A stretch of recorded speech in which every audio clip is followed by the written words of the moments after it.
काफी जहरीला लगता है। चुपके आदमी मर गया। कितना बुरा हुआ है मेरे साथ। पता नहीं सुबह सुबह किसकी शक्ल देख के उठी थी जो ये सब देखना पड़ रहा है। अखबारों में खबर फैल जाएगी, कितनी बदनामी होगी मेरी। आपको अपनी बदनामी की पड़ी है, हैं? और यहाँ पर एक आदमी की जान चली गई है, खून हुआ है उसका, और वो भी आप ही की पार्टी में। समझिए आप, आपकी पार्टी में। जरा एक बात बताइए, क्या आप में से किसी ने भी किसी आदमी को युग के आसपास मंडराते हुए देखा है? हैं? या जी, कौन कर सकता है ये? क्या आपको किसी पर शक है? सर यहाँ जितने लोग आए मुझे सब पर शक है। क्यों? हमने किसी का क्या बिगाड़ा था? मेरे पति को मार डाला। दिया प्लीज कुछ भी मत बोलो, यहाँ सब मेरे मेहमान हैं।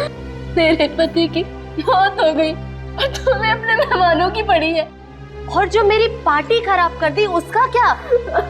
शनाया जी, आपके इस पार्टी में एक आदमी का खून हो गया है। यहाँ पे जो कुछ भी हुआ उसका जिम्मेदार आप भी हैं। सर मैं किस किस की निगरानी करती रहूंगी?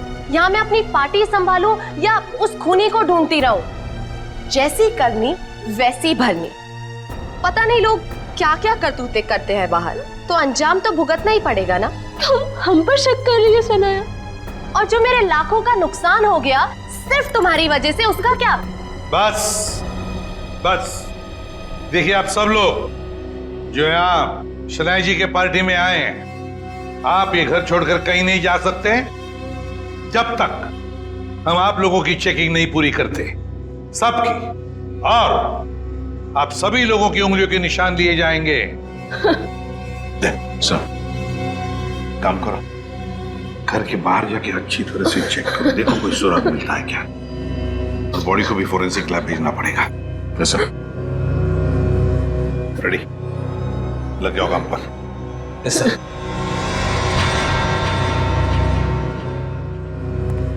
सर मैंने सारी औरतों को चेक कर लिया, कुछ नहीं मिला।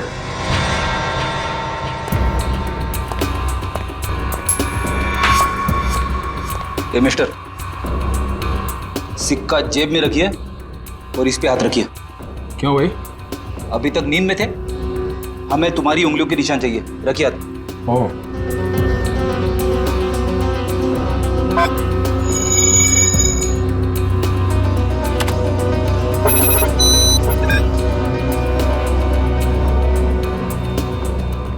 नहीं सर, बाहर ऐसा कोई सबूत नहीं मिला जिससे खूनी के बारे में कुछ पता चल सके। और यहाँ का वॉचमैन वो भी कुछ खास बता नहीं पा रहा। सर, सबके उंगलियों के निशान ले लिए सर। सर, किसी के पास ऐसा कुछ नहीं है जिससे किसी पे शक हो। काम करते हैं। इस पार्टी में जितने भी प्रेस फोटोग्राफर्स आए हैं, उन लोगों ने इस पार्टी का फुटेज तो शूट किया है अपने कैमरा में। वो फुटेज ही ले लेते हैं। अभिजीत को पुणे में फोन करो, पूछो उससे क्या पता चला। सर, विशाल के फोन रिकॉर्ड से तो कुछ पता चला नहीं सर। अजीब बात है, जिस ट्रक से विशाल का एक्सीडेंट हुआ उसके बारे में भी कुछ पता नहीं चला। ना यहाँ की पुलिस वालों को वो ट्रक मिला, ना ये पता चला कि वो ट्रक किसका है। सर, इतना बड़ा ट्रक आखिर जा कहाँ सकता है? हो सकता है ट्रक को चलाना बंद करके कहीं छुपा के खड़ा कर दिया हो सकता है ट्रक चल रहा हो, उसका हुलिया बदल दिया गया हो, शायद कलर चेंज कर दिया गया हो। हाँ सर, ये हो सकता है, क्योंकि ट्रक तो आमदनी का जरिया है और कोई अपनी आमदनी को बंद क्यों करेगा? सर, अब इस ट्रक का पता लगाएं कैसे? किसी ने इसका नंबर भी नहीं देखा था। यहाँ पे जितने भी गैराज है जहाँ पे कलरिंग वगैरह का काम होता है ना, वहाँ जाके पता करते हैं, लेकिन थोड़ा अलग तरीके से। सर, पार्टी में आए हुए सारे चैनल्स की फुटेज मैंने सीडी में इकट्ठा कर ली है।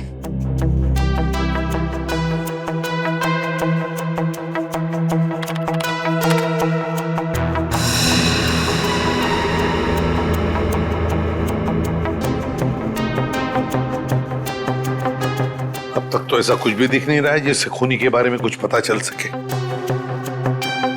और फिर ये देखो ना, युग लोगों से कितनी दूर खड़ा है, उसके आसपास भी कोई नहीं जो उसे आसानी से डार्क ठोक सके, फिर भी मारा गया।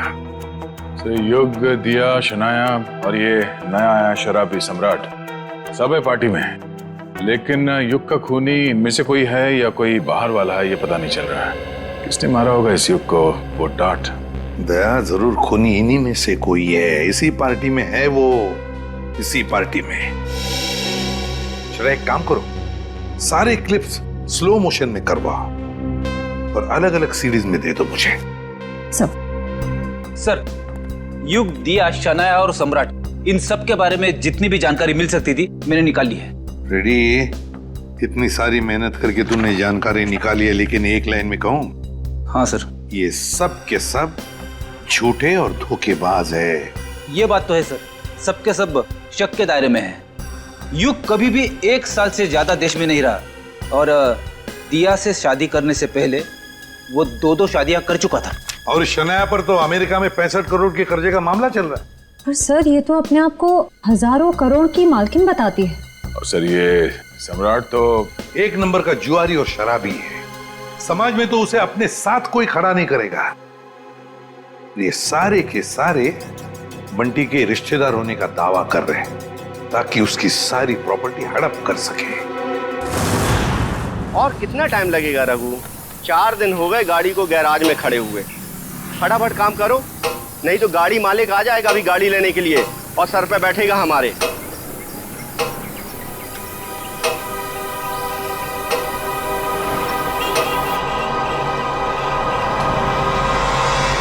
इसी गैराज में नीले ट्रक का पता चलेगा। अरे कोई मिस्त्री या मैकेनिक है क्या यहाँ पे? हाँ हाँ बताइए साहब, काम क्या करवाना है? हमारे पास बहुत सारे मैकेनिक और मिस्त्री हैं। कच्चे खिलाड़ी लगते हो। अच्छा डॉक्टर वो होता है जो मरीज को देख के ये बता दे कि बीमारी क्या है।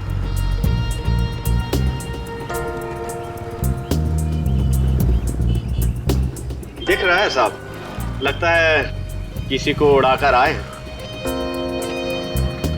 नशे की हालत में। नशा नहीं बोलने का, नशा बुरी आदत होती है। Do not drink and drive. हम दोनों तो हमेशा ऐसे ही रहते हैं, पूरे होश में। अब अगर कोई हमारी कार के आगे आ जाए तो हमारी कार क्या करेगी बेचारी, है ना? हाँ ये बात तो है साहब। बताइए हमें करना क्या है? देखो, हमारी इस गाड़ी का हुलिया बदल दो। किसी को नहीं पता चलना चाहिए कि आज से पहले ऐसी कार थी, बस।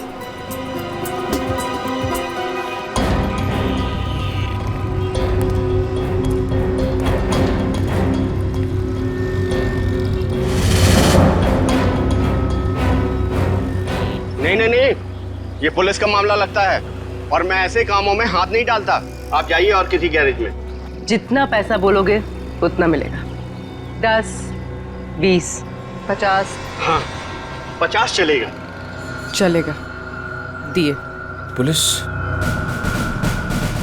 आ गई। देखो, हमें कहीं छुपा दो, हमें पकड़ लेगी। हमें कहीं छुपा दो जल्दी से। उधर जाओ, उधर जाके छिप। पता ना मत।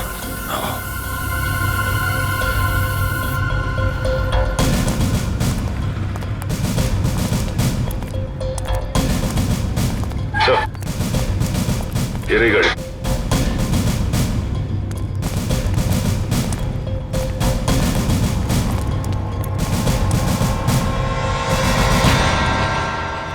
ठीक है, कौन जी गाड़ी है साहब? कौन लेके आया गाड़ी? 2 लोग आए थे साहब। किधर गए वो लोग? बोल, किधर गए? साहब गाड़ी को फुल सर्विसिंग करने के लिए छोड़कर चले गए साहब। वो दोबारा आएगा? जी साहब। तो हम लोगों को बताने का? जी साहब। भूलेगा तो नहीं ना? नहीं साहब। चल, ये तो हमें।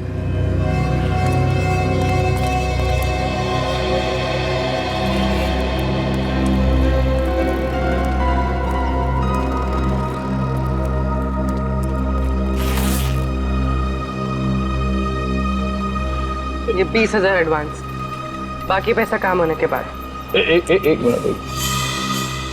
हम ये कैसे मान लें कि आप एक दिन में ये गाड़ी पूरी की पूरी ठीक कर देंगे? अरे साहब, ये गाड़ी तो छोड़िए, मैंने रातों रात में पूरे ट्रक का हुलिया बदल दिया था। देखो, माना कि हम लोग थोड़े ठीक नहीं हैं, इसका मतलब ये नहीं कि तुम कुछ भी झूठ बोल दो हम मान लेंगे। अरे मैम, 3 महीने पहले की बात है, हमारे यहाँ एक नीले रंग का ट्रक आया था और हमने उसे रातों रात लाल कब कर दिया हमें बिल्कुल पता भी नहीं चला। लगता है उसने भी उड़ाया था किसी आदमी को।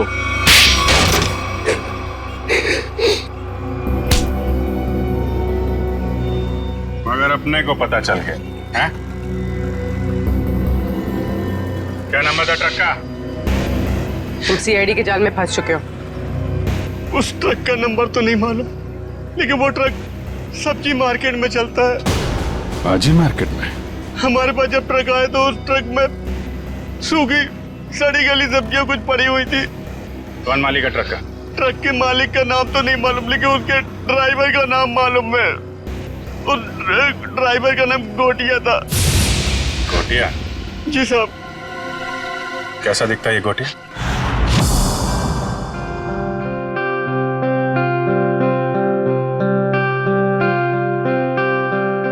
$500 करोड़ की प्रॉपर्टी है बंटी की, 500 करोड़ की। लेकिन एक बात अच्छी है कि उसकी जान को किसी से खतरा नहीं है। हाँ सर, बंटी की जिंदा रहते ही उसकी ये प्रॉपर्टी किसी के काम आ सकती है जो खुद को उसका रिश्तेदार साबित कर पाएगा। हाँ, नहीं तो सारी प्रॉपर्टी चैरिटी में चली जाएगी। सर, आज भी बंटी का एक रिश्तेदार मिलने आने वाला है ना उससे। सम्राट, 500 करोड़ की प्रॉपर्टी के लालच में सब पैदा होते हैं, मामा, मासी, चाचा, बुआ, सब लोग। मगर हम लोग हैं ना, एक एक रिश्तेदार की अच्छी तरह से जांच करेंगे। हाँ। कहाँ है मेरा बच्चा, मेरा बंटी, मेरे जिगर का टुकड़ा? कौन है आप? मामा, सम्राट मामा। ओ, मामा, 2 माँ 1 मामा, दुगनी ममता। अब मेरा बच्चा कहाँ है? मेरे जिगर का टुकड़ा। मिलवाते हैं। तो सब्र करना। दे। अच्छा, आइए माँ जी, आइए।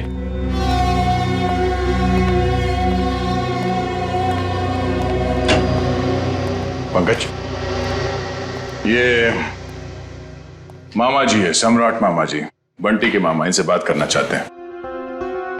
ध्यान करो, मुझे किसी से बात नहीं करनी। किसी नहीं हूँ मेरा बच्चा, मैं मामा हूँ तेरा मामा, तू भांजा है मेरा। अब जब छोटा था ना तो पीठ पे बिठा के तुझे घुमाता था और तू बोलता था चमलात मामा, चमलात मामा। अपने चमलात मामा को भूल गया मेरा बच्चा। बेटा, एसीपी साहब ने कहा है, बात कर लो इनसे, घबराओ मत। भाई साहब, आप बैठ जाइए। जी पंकज,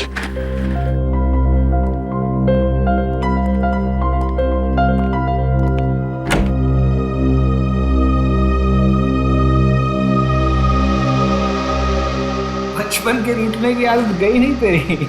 अब पर तू जब बचपन में रूठता था ना तो मैं तुझे चॉकलेट देता था। ये ले तेरी चॉकलेट। आप ये रख लीजिए, मैं चॉकलेट नहीं खाता। बेटा, जब तू छोटा था तो तू यही चॉकलेट खाता था। खाता होऊंगा, पर अभी मैं ये नहीं खाता। कोई बात नहीं, रख ले। जब तू मेरे साथ जाएगा ना तो तुझे वही चॉकलेट दूंगा जो तू अब खाता है। चल, अब मामा को एक मीठी सी प्यारी सी किसी दे दे। चल कम। आप अपनी आंखें खोल लीजिए, ये सब मेरे को अच्छा नहीं लगता। भूल गया, शर्म आ रही है तुझे। कोई बात नहीं, मैं सब याद दिलवा दूंगा। जब तू बचपन में मुझे ऐसे किसी नहीं देता था ना तो मामा ऐसे पकड़ के किसी ले लेते थे। Please please. लगता है बंटी खुश नहीं है इस सम्राट मामा से मिलकर। तो वैसे भी टाइम हो गया है, इसे भगाते हैं। नहीं आपका भांजा, कोई और होगा। सम्राट मामा उठिए। तो साहब, मैं बच्चे को कब ले जा सकता? बाकी और भी रिश्तेदार आने वाले हैं, वो भी दावा कर रहे हैं बंटी के रिश्तेदार होने का। उन सब की जांच करने के बाद हम आपको बता देंगे, ठीक है? सब नकली है साहब, मैं असली मामा हूँ। आप अच्छे से तसल्ली कर लीजिए साहब। बिल्कुल मामा जी, एक बार तसल्ली हो जाए तो आपको खबर कर देंगे, ठीक है? ठीक है मेरा बच्चा, चिंता मत कर, जल्दी आएगा मामा लेने।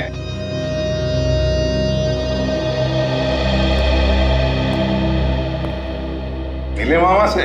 अंकल मुझे इन लोग के साथ नहीं जाना, मुझे लोग अच्छे नहीं लगते अंकल।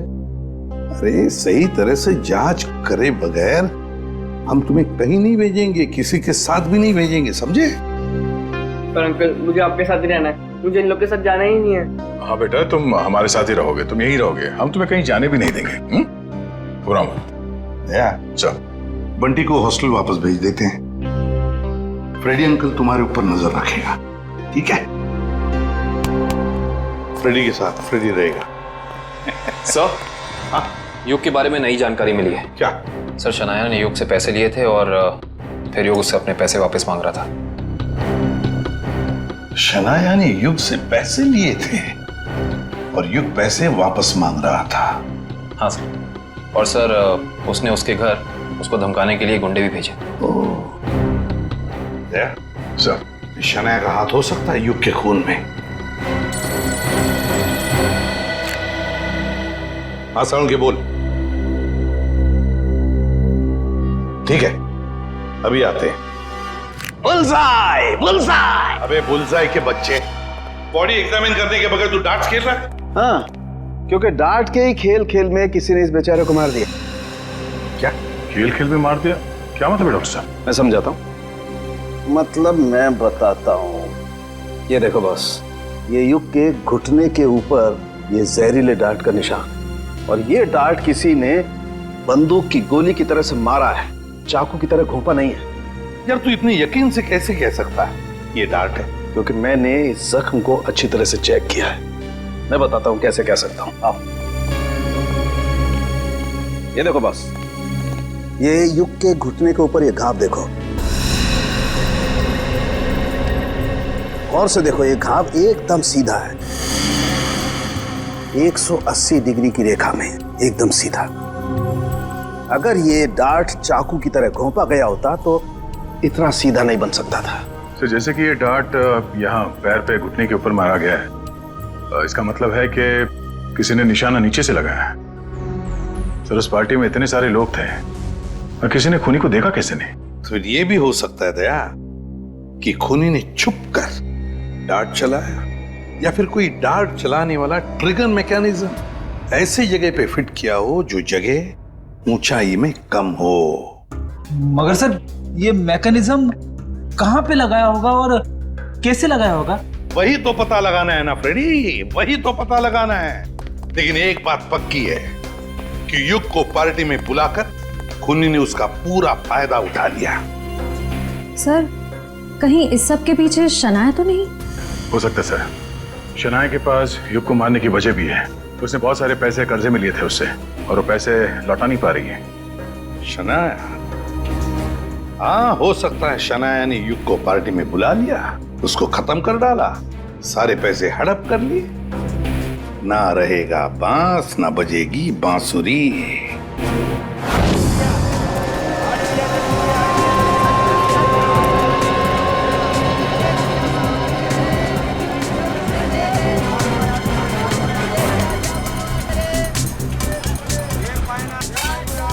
अरे सुनो।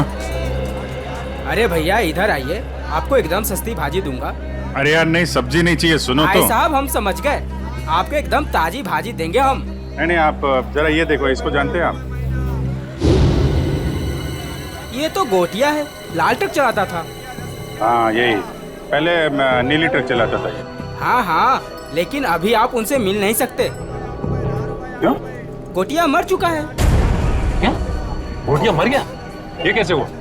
अब वो शराब, कच्ची शराब पीता था, उसी से उसकी जान चली गई। गोटिया मर गया? ये हुआ कब? अभी 1.5 महीना तो हुआ है। वो रहता कहाँ था? वो बसरा चौल में रहता है, लेकिन आपको वहाँ कोई मिलने वाला नहीं है। क्यों? उसके घर में कोई रहता नहीं है क्या? नहीं नहीं, सब रहते हैं, लेकिन उसकी बीवी है ना, भाजी की दुकान लगाती है। सब्जी की दुकान कहाँ लगाती है वो?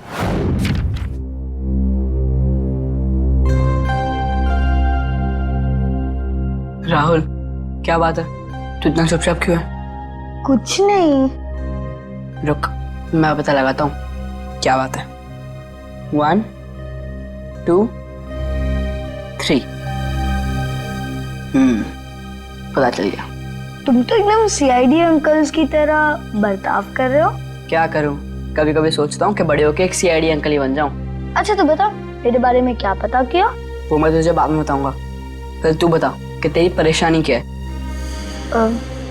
बंटी, वो ना, मुझे मेरे पापा की बहुत याद आती है। मैं समझ गया था, पर राहुल तू चिंता मत कर। सीआईडी अंकल आ गया है ना, अब तेरे पापा को गायब करने वाले लोगों को पकड़ेंगे और उन्हें जेल में डाल देंगे। सच? मैंने आज तक कभी तुझसे झूठ बोला है क्या? बिल्कुल नहीं। चल अब खुश हो जा। राहुल तुझे पता है, जब मैं बड़ा होकर सीआईडी अंकल बनूंगा ना, तो गुनहगारों को कैसे सजा दूंगा? कैसे? गुदगुदा के। उन्हें इतना गुदगुदाऊंगा कि वो लोग परेशान होकर सच बोल देंगे। ये तो अच्छी बात है। तो चल देख कर आते सीआईडी अंकल्स क्या कर रहे हैं। तो चल। मैं अकेली हो गई साहब, गोटिया मुझे छोड़कर चला गया। आप लोगों ने उसकी याद दिला दी। देखिए, एक केस के सिलसिले में पूछताछ करनी थी, इसलिए हमें आपसे पूछना पड़ा। हम आपका दर्द समझ सकते हैं। अब ठीक कह रहे हो मैडम जी, एक औरत ही औरत का दुख समझ सकती है। गोटिया ने नहीं समझा साहब, पता नहीं क्यों उसने उस कंस्ट्रक्शन कंपनी के लिए काम किया, देसी दारू पिया और इस दुनिया से चल बसा। एक मिनट, ये गोटिया सब्जी की डिलीवरी वाली ट्रक के अलावा कहीं और भी ट्रक चलाता था? हो साहेब, गोटिया सरकारी ड्राइवर था आणि बिल्डिंग बनाने वाले वो ठेकेदार होते हैं ना, उनको सीमेंट पहुंचाता था आणि थोड़े पैसे ज्यादा के लिए कंस्ट्रक्शन कंपनी में काम भी करता था। हो साहेब, कितनी महंगाई है, काम तो करना ही पड़ेगा। आणि ये कंपनी में काम करके तो बहुत फायदा भी हुआ, बहुत पैसा मिला साहब। उसी पैसे से तो मैंने दुकान डाला है। ज्यादा कमाई हुई, कहीं कोई गलत काम तो नहीं किया उसने? मला पण वाटलं होता काहीतरी गलत किया है उसने। बीच में बहुत टेंशन में रहता था आणि दारू भी बहुत पीता था। टेंशन में था? तुमने पूछा नहीं क्यों? मैंने पूछा होता साहब, पर उसने बताया नहीं। उन लोगों ने उसको कुछ तो करने को कहा था। कौन सी कंपनी के लिए काम कर रहा था? मला माहिती नहीं साहब, मैं पेपर देती है, तुम ही देख लो। ये है साहब, shine brick construction company private limited, Pune. Sir इसी कंपनी में तो विशाल भी काम करता था। अच्छा, वो छाता यहां पे रखा गया था जिस पे डार्ट लगा हुआ था, यहां पे।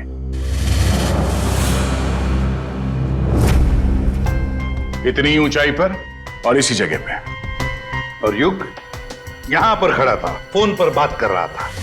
वो फोन जो झूठा फोन था, सिर्फ इसलिए किया गया था ताकि युग यहां आकर उस फोन पर बात करे। उसे यहां लाने के लिए किया गया था। युग यहां पर फोन पे बात कर रहा था, उसी वक्त किसी ने ट्रिगर चला दिया, डार्ट निकला उस छाते में से और घुस गया यहां घुटने के ऊपर युग के। और वो आदमी जिसके हाथ में इस डार्ट का ट्रिगर था, वो इसी पार्टी में मौजूद था। मुझे बताइए कौन है खूनी, इसने मेरे युग को मार दिया? वही जो इस पार्टी के बारे में सब कुछ जानता था, वही जिसे युग के साथ कुछ लेना देना था। वो जिसे युग खटक रहा था। युग ने उसे पैसे दिए हुए थे और शायद वो उसे वापस मांग रहा था। क्यों शनाया जी, सच है ना? नहीं सर, ये सच नहीं है। मैंने युग और दिया से पैसे जरूर लिए थे, लेकिन सर मैं किसी की जान नहीं ले सकती हूँ। हाँ, हमने कब कहा कि आपने युग की जान ले ली है? किसी से मरवा दिया युग को, और क्या? तुमने जान ली मेरे युग की। हमने तुम्हारे बुरे समय में तुम्हारी मदद की, तुम्हें पैसे दिए, उसी पैसे के लिए मेरे युग को मार दिया। नहीं दिया, ये तुम क्या बोले जा रही हो? सर, मुझे मेरी फिल्म का एडवांस मिला था, मैं युग को पैसे लौटाने ही वाली थी। मेरे पास वो चेक है, मैं आप लोग को वो दिखा सकती हूँ। चेक घर में रखने से कर्जा नहीं उतरता, कर्जा उतारने से उतरता है। वैसे लोगों को कर्जा लेने में बहुत अच्छा लगता है, मगर जब कर्जा उतारने की बात होती है तो बहुत तकलीफ होती है। क्यों? और इसीलिए तुमने उस गिटार बजाने वाले के हाथों युग को मरवा दिया। कौन सा गिटार बजाने वाला सर? पार्टी तो तुम्हारी थी शनाया, तुम तो जानती होगी उसे। लेकिन आप कैसे कह सकते हैं कि वो कोई गिटार बजाने वाला था? हमने वीडियो फुटेज में उसे देखा था। उसने गिटार बजाने वाला थंपिक पहना हुआ था। शायद वो कहीं और परफॉर्म करके यहाँ इस पार्टी में आया था, इसलिए शायद हड़बड़ी में वो थंपिक उतारना भूल गया। वाकई? क्यों, आपको कोई शक है? नहीं नहीं, मैं तो ये सोच रहा हूँ भाई, मुझे यहाँ क्यों बुलाया गया? देखो भाई, मैं निर्दोष आदमी हूँ, अपने आप में मस्त रहता हूँ और मुझे किसी के मरने मारने से कुछ लेना देना नहीं है। चुप रहिए। वो तो फैसला हम करेंगे कि कौन खूनी है और कौन नहीं, समझे?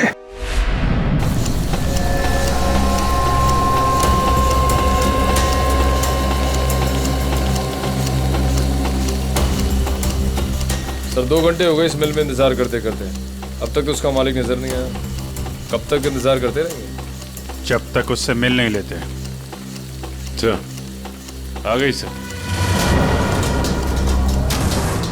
मेरा नाम कियाना है, ये मेरा ही ऑफिस है। कियाना जी, आप यहाँ? अरे सर, आप कुछ पता चला विशाल के खूनी का? जी हाँ, उसका खून आपके यहाँ काम करने वाले एक ड्राइवर गोटिया ने किया है। गोटिया? मैं इस नाम के किसी आदमी को नहीं जानती। खैर, आपने उसे गिरफ्तार किया? जी नहीं, क्योंकि गोटिया अब इस दुनिया में नहीं। ओह, अफसोस। तब तो अब कुछ नहीं हो सकता। अब तो आपको ये केस बंद करना पड़ेगा, नहीं? जी नहीं, केस तो बंद नहीं होगा, क्योंकि हमें लगता है कि गोटिया को भी किसी और ने मारा है। सर, आप लोगों का तो काम है शक करना, नहीं? आपको भी मालूम है? देखिए ना कैसा संयोग है। विशाल आपकी कंपनी में काम करता था, उसे गोटिया ने मारा, और गोटिया भी आपकी कंपनी के लिए काम करता था और वो भी मारा गया। अच्छा आदमी था विशाल, पर गोटिया इस नाम के किसी आदमी को मैं नहीं जानती। सर, मेरी कंपनी में काफ़ी लोग काम करते हैं, अब सबका नाम और चेहरा याद रखना काफ़ी मुश्किल है मेरे लिए। ये बात तो है। खैर, उसके मरने की खबर तो मिली होगी आपको? इतनी फुर्सत नहीं है मेरे पास ऑफिसर, पर हाँ, मेरी कंपनी के कंस्ट्रक्शन डिपार्टमेंट को वीर नाम का आदमी देखता था, शायद उसे कुछ मालूम हो। वीर?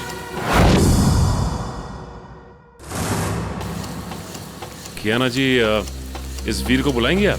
I am really sorry officers, but मैं चाहते हुए भी आप लोगों की कोई हेल्प नहीं कर सकती। क्यों? क्या हुआ? वीर ने अचानक ही हमारी कंपनी कुछ दिन पहले ही छोड़ दी। सर, हमने उसका नंबर भी ट्राई किया था, मगर उसका फोन बंद आ रहा है। इस वीर ने आपकी कंपनी में कोई घपला वगैरह तो नहीं किया था? सर, काफी बड़े काम है हमारे, लोग कुछ ना कुछ तो करेंगे ही। अब अगर हम नुकसान के बारे में ही सोचते रहे तो फायदे के तो सभी मौके खो देंगे, है ना? खैर, अगर आपकी इन्वेस्टिगेशन खत्म हो गई हो तो अब मैं चलूं? श्योर, अभी आप जा सकती हैं। Thank you.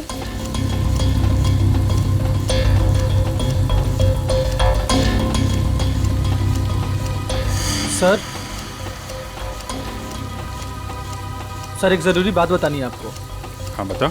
सर, विशाल बहुत शौकीन मिजाज का आदमी था। शौकीन मिजाज का? क्या क्या क्या करता था वो? सर, जिस रात उसका खून हुआ था, उस रात होटल आला में उसने अपने नाम पर एक कमरा बुक किया था। होटल आला? जी sir. Okay, thank you very much. Thank you sir.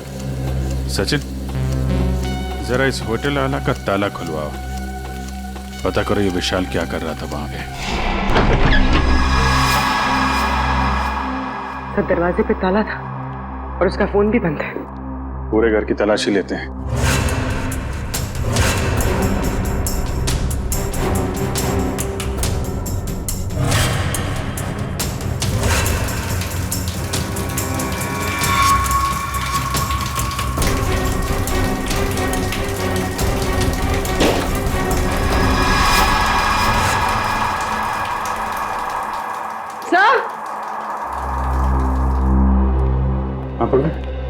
Sir, घर में सूटकेस वगैरह कुछ मिला नहीं था। लगता है पूरी तैयारी के साथ भाग गया। बताता हूँ पंकज, बताता हूँ। अरे थोड़ा इंतजार करो। बड़ा फैसला सुनाने के लिए बड़े दिमाग की जरूरत पड़ती है। कुछ खास तरीके का तुक्का इस्तेमाल करना पड़ता है। मैं वो तुक्का अपने बड़े दिमाग से निकाल रहा हूँ। बड़ा दिमाग? अच्छा सर, ये बड़ा दिमाग हम सबके पास होता है कि सिर्फ आप ही के पास है? अरे सबके पास होता है, मगर सबको पता नहीं चलता। कुछ लोगों का बड़ा दिमाग बचपन में ही खुल जाता है, जैसे कि एसीपी साहब का, मेरा, अभिजीत सर का, दया सर का। कुछ लोगों का बड़ा दिमाग बुढ़ापे तक नहीं खुलता। मगर सर ये बड़ा दिमाग क्या है, मेरी तो समझ में ही नहीं आया। तू चिंता मत कर पंकज, कुछ लोगों का बड़ा दिमाग शादी के बाद भी खुलता है। ओह, तो मुझे शादी कर लेनी चाहिए, मगर किसके साथ? अरे यार, ऐसी छोटी मोटी बातों पे डिस्कस मत कर, पहले हमें खूनी को पकड़ना है। चलो खूनी को पकड़ना है। शनाया एक्ट्रेस है, अच्छी एक्टिंग कर लेती है, लेकिन फ्रेडी की पैनी नजरों से बच नहीं सकती। कुछ पता चला सर खूनी कौन है? एक मिनट। ये क्या कर रहे हो? मेरे बड़े दिमाग में एक मैसेज आ रहा है। Message incoming. अरे मजाक कर रहा हूं मैं। अरे नहीं नहीं नहीं, आप करो सर, क्या कर रहे थे? अक्कड़ बक्कड़ बॉम्बे बो, 80-90 पूरे 100 में लागा धागा, चोरी करके भागा, पाव रोटी बिस्कुट, साहब बोला वेरी गुड। नहीं, वेरी बैड। नहीं सर इसका नाम मत लीजिए सर। ये खून नहीं कर सकती सर, ये तो शनाया है। अरे शनाया है तो क्या हुआ? उसके चेहरे पे थोड़ी ना लिखा है कि वो खून नहीं कर सकती। सर मैं मानता हूं कि आपके पास बड़ा दिमाग है, मगर सर गुनहगारों को पहचानने की नजर नहीं है आप में। क्या बोला? सही बोला सर। सर सोचिए सर, उसका चेहरा याद कीजिए, वो कितनी खूबसूरत है, कितनी मासूम, कितनी भोली, कितनी प्यारी है सर। सर वो किसी का खून कैसे कर सकती है? लेकिन पंकज, वो शक के दायरे में है, जरूर है। मैं नहीं मानता। अरे तुम्हारे मानने या ना मानने से कुछ नहीं होता, वो देखा जाएगा। मगर अगर शनाया को कुछ हो गया तो पंकज का क्या होगा?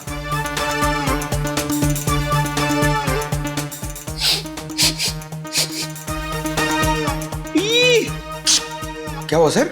इसके तो नाम से भी शराब की बू आ रही है। सर ये तो शराबी, लालची, जुआरी सब लगता है सर। पता चल गया? पता चल गया तो जल्दी बताइए सर, कौन है वो? शनाया। शनाया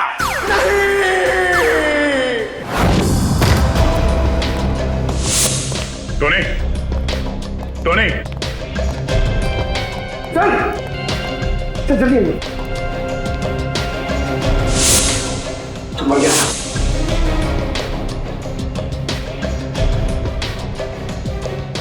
ये तो ठीक वैसे ही डांट है जैसे युग को लगा था। मारा कहां से होगा? तो खूनी अंदर आया कहां से? सर सारा सामान भी बिखरा हुआ है, शायद इसकी किसी के साथ हाथापाई हुई है। हो सकता है श्रेया, ढूंढो, देखो कुछ मिलता है क्या?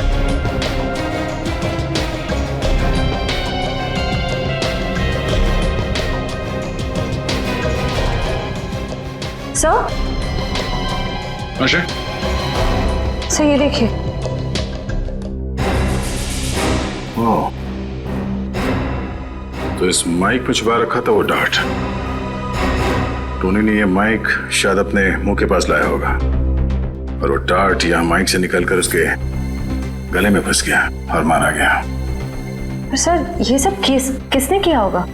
वही जिसे डर था कि हम इस टोनी के जरिए युग के खूनी तक पहुंच जाएंगे। सर, सर क्या हुआ? यहाँ पे कुछ है। क्या है? अब पहले मुझे बाहर निकालो, फिर दिखाऊंगा।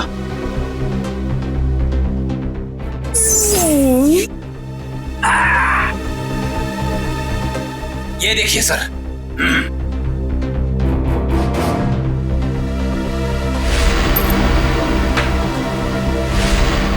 सम्राट? हाँ सर, सम्राट मामा।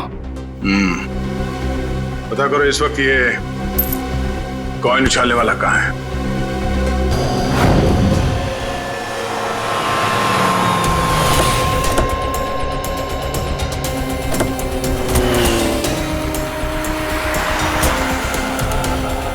एक बात समझ में नहीं आ रही, विशाल जैसा मिडिल क्लास आदमी अपने ही शहर के इतने महंगे होटल में क्यों रुकेगा?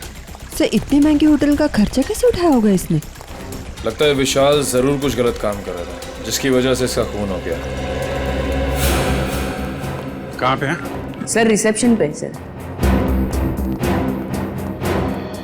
यहाँ क्या कर रहे हो तुम? हैं? ये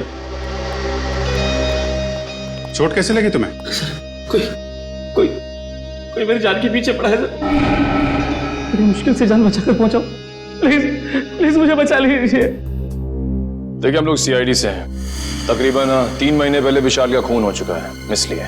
और हमें शक है कि कोई उसके पीछे पड़ा हुआ था, इसलिए उसकी सारी जानकारी बहुत जरूरी है। सॉरी सर, 1 मिनट मैं भी देता हूँ। विशाल मारा गया और रातों रात तुम्हारी किस्मत बदल गई। वो ट्रक ड्राइवर जिसने विशाल को मारा था वो तुम्हारी कंपनी के लिए काम करता था, उसे भी कच्ची शराब पिला के मार दिया। इन सब के पीछे तुम हो। तुम्हारे पीछे कौन पड़ा है?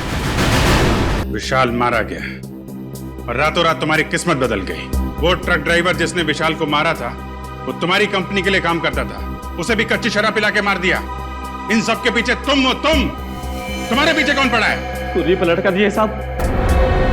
तरह से इल्जाम मत लगाइए। कोई मेरी जान के पीछे पड़ा है। मेरे पास बचने के लिए आपके सिवा और कोई जगह नहीं बची साहब। अगर आप लोग सुरक्षा नहीं देंगे तो मैं बेमौत मर जाऊंगा सर। बेमौत मर जाऊंगा मैं साहब। घर छोड़कर भाग गए और जब कहीं छुपने की जगह नहीं मिली तो नाटक कर रहे हो। नाटक नहीं है ये। नाटक नहीं है ये। अरे मैं तो खुद ही किस्मत कमा रहा हूँ। आप लोग मेरी मदद कर सकते हैं। प्लीज मुझे बचा लीजिए। ठीक है ठीक है, इसको ले जाओ, जरा मरहम पट्टी करो। जाओ इधर से।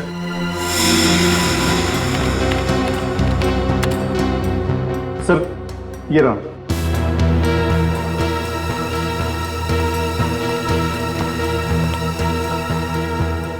सर विशाल हफ्ते के आखिर में 6 महीने तक लगातार इसी होटल में आके रुके।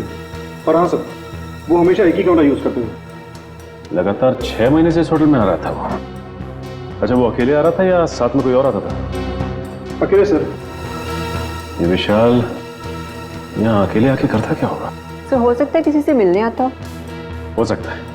अच्छा एक काम करो, जिस वक्त इस होटल में विशाल रुकता था उस वक्त और कौन कौन रुका है सबकी लिस्ट चाहिए हमें। जी सर, मैं भी देता हूँ। मुझे आपसे कुछ कहना है। क्या कहना है बेटा? क्या कहना है बता। ये क्या? ये आपके लिए। मेरे लिए? वकील साहब प्लीज मुझे किसी और के साथ मत भेजिए। मुझे कहीं और नहीं जाना है। मैं अपने एसीपी अंकल के साथ ही रहना चाहता हूँ, हमेशा के लिए। मैं बहुत खुश हूँ उनके साथ। वो मेरा बहुत ख्याल रखते हैं। मैं उन्हें छोड़कर कहीं खुश नहीं रह सकता। मैं जानता हूँ वो मुझसे बहुत प्यार करते हैं और मैं भी उनसे बहुत बहुत प्यार करता हूँ।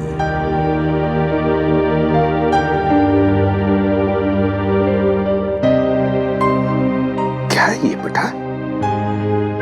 हाँ अंकल, मैं आप ही के साथ रहना चाहता हूँ। मुझे कहीं नहीं जाना। मुझे आपके साथ बहुत अच्छा लगता है अंकल। मुझे भी तुम्हारे साथ रहना बहुत अच्छा लगता है बंटी। मैं भी तुमसे बहुत प्यार करता हूँ। लेकिन बेटा, हमारे देश के कोई कायदे कानून होते हैं, उन्हें मानना पड़ता है। पर अंकल रहना तो मुझे है ना, तो मेरी भी तो मर्जी होनी चाहिए ना। और मेरा दिल कहता है कि मैं आपके साथ ही रहूं। मेरा भी दिल वही कहता है। लेकिन अगर तुम्हें कहीं भेजना है तो मैं तुम्हें किसी ऐसे वैसी जगह नहीं भेजूंगा जहां पर तुम्हें तकलीफ होगी। मगर हाँ, अगर कोई आए और कहे और साबित करे कि वो तुम्हारा रिश्तेदार है और वो तुम पर अपना अधिकार रखना चाहता है, तो ही मैं तुम्हें उसके साथ भेजूंगा। और अगर मुझे पूरा यकीन हो तो अंकल आप किसी पे यकीन ही मत करना। ऐसे नहीं होता बेटा, ऐसे नहीं होता। जाना तो पड़ेगा ही, लेकिन एक बात याद रखना, मेरी नजर तुम पर हमेशा लगी रहेगी, हमेशा। मैं तुमसे कांटेक्ट में रहूंगा और दूर से मैं तुम्हारा ध्यान भी रखूंगा, क्योंकि मैं तुमसे बहुत प्यार करता हूं। जी साहब। तुम कौन हो? साहब मेरा नाम रंगा है। मैट्रन मैडम ने मुझे आपसे मिलने के लिए बोला था। दरअसल मुझे यहाँ बच्चों की देखभाल के लिए रखा गया है। देखो रंगा, ये बंटी, ये मेरा बच्चा है, इसका ख्याल रखना अच्छी तरह से। जी साहब। और बाकी सभी बच्चों पर भी। हाँ जी, वो तो रखता ही हूँ। जाओ तो, चलो अब सो जाओ, बहुत देर हो चुकी है। आराम से। ओके, चलो बाय बाय। Good night.